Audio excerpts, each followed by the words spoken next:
everyone, good morning and welcome back to our channel. It's Samra. জানি অনেক অনেক অনেক মাস পরে আমি আবার ভিডিও আনছি। এইটাও একটা পুরনো ভিডিও, বাট আশা করছি এই ভিডিওটা দেখতে তোমাদের খুব ভালো লাগবে। অনেকদিন পরে আমরা ভিডিও শুট করছি। অ্যাকচুয়ালি আমারও একটুখানি শরীরটা খারাপ, আমারও রিসেন্টলি চিকেন পক্স হয়েছে, তো আমি সেটা রিকভার করে নিয়েছি। তো অনেকদিন পরে আবার ব্লগ করছি, খুব ভালো লাগছে। তো এটা আমি একটু ইন্ট্রো দিয়ে দিচ্ছি। তো ভিডিওটা অলরেডি শুট করা আছে, তো তোমরা দেখতে থাকো, আশা করছি ভালো লাগবে, কোথাও স্কিপ করবে না। তো চলো, আমার ইন্টারভিউ দিতে যাওয়া থেকে শুরু করে সমস্ত কিছু, শুধু ইন্টারভিউ নয়, আরো অনেক কিছু ভিডিওটার মধ্যে আছে। তোমরা দেখে আশা করছি ভালো লাগবে, আর দেখতে কিন্তু খুব ইন্টারেস্টিং লাগবে। তো চলো ভিডিওটা স্টার্ট করা যাক, তোমরা দেখতে থাকো। আজকে সকাল সকাল ব্রেকফাস্ট হলো রুটি, সাদা আলুর তরকারি আর দরবেশ।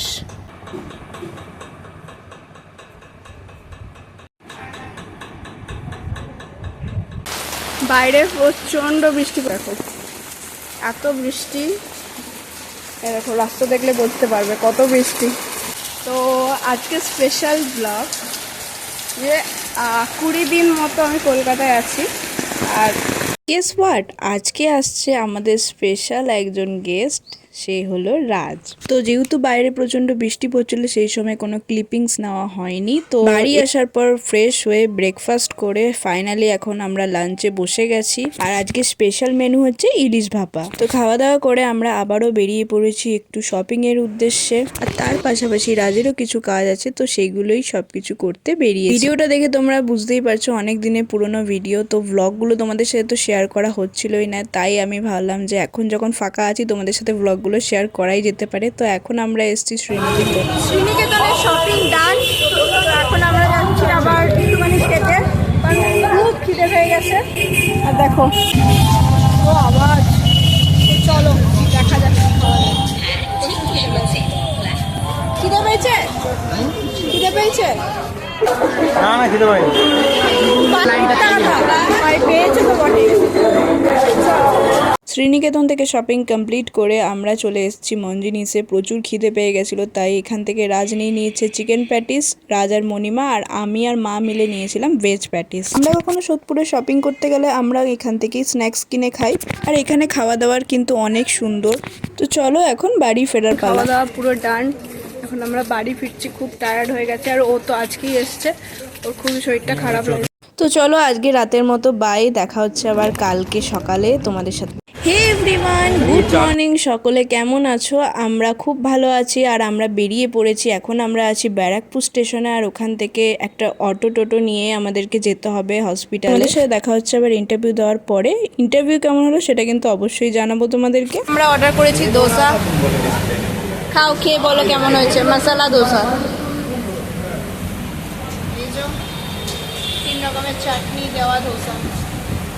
এবার আসি ইন্টারভিউতে। তো আমার ইন্টারভিউ সেকেন্ড রাউন্ড হয়েই গেছিলো, এটা ছিল থার্ড রাউন্ড। আর হসপিটালে আমার ইন্টারভিউ। তো আমি তখনই কিছু জানাতে চাইছিলাম না তোমাদেরকে, কারণ আমি তখনও জানতাম না যে আমি সিলেক্টেড। তো আবারও একটুখানি সন্ধেবেলা সবাই মিলে চলে এসেছিলাম মিত্র ক্যাফেতে।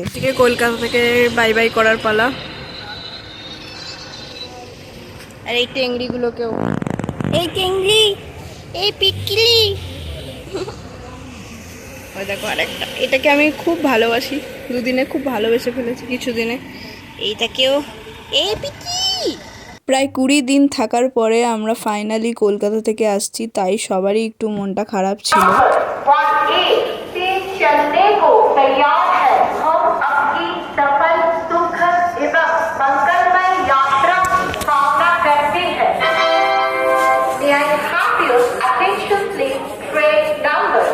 अबे जल्दी बोल, कल सुबह पनवेल निकलना।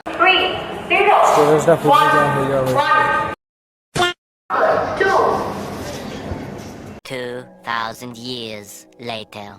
তো ফাইনালি আমরা বাড়ি যাচ্ছি। তুই যাবি না? হ্যাঁ। তো ফাইনালি আমরা বাড়ি যাচ্ছি, এখন ট্রেনে উঠবো। ট্রেন আসছে, তো 5:30টায় ট্রেন আছে। তো উঠবো ট্রেনে, আমি আর মা ওই দিকটায় আছে, আমরা দুজন মিলে ট্রেনে উঠবো।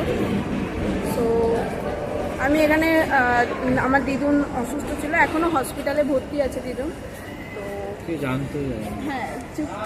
कौन है ये लोग? कहाँ से आते हैं ये? তো যাই হোক, তো দিদুন এখনো হসপিটালে ভর্তি আছে, তো কিছুটা মন খারাপ নিয়েই চলে যেতে হবে। তো যাই হোক, আমরা খবর তো পাবোই। আর ওখানে অনেক কাজ পড়ে আছে যেটা আমাকে করতেই হবে, তো তার জন্য আমাকে বাড়ি ফিরতেই হতো।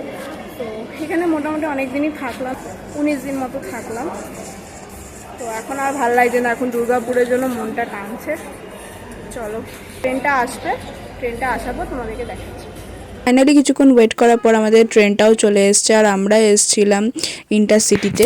তো ট্রেনে ওঠার আগেই আমি ক্যাম্পা কিনে নিয়েছিলাম একটু রিফ্রেশমেন্টের জন্য, আর এইখানে আমি আর মা পাশাপাশি বসে পড়েছি। এবার আমরা একটুখানি গল্প করতে করতে দুর্গাপুর পৌঁছে, আবার রাজ পৌঁছেছে আমাদের ঠিক উল্টো দিকের সিটে। 3.5 থেকে 4 ঘন্টা জার্নি করার পর আমরা দুর্গাপুরে পৌঁছে গেছি। আর এখানে এসে প্রচুর সেদিনকে বৃষ্টি ছিল, মানে আমরা প্রচুর ভিজে গেছিলাম থেকে স্টেশনে আসতে। এসে আর দেখানোর মতো সেরকম কিছু নেই, তাই আমি ব্লগটাকে কন্টিনিউ করিনি। এরপরে আমাদেরকে বাবা নিতে চলে এসেছে। ভিডিওটা যদি ভালো লাগে অবশ্যই আমাদের চ্যানেলটাকে সাবস্ক্রাইব করে দিও। আজকের মতো বাই।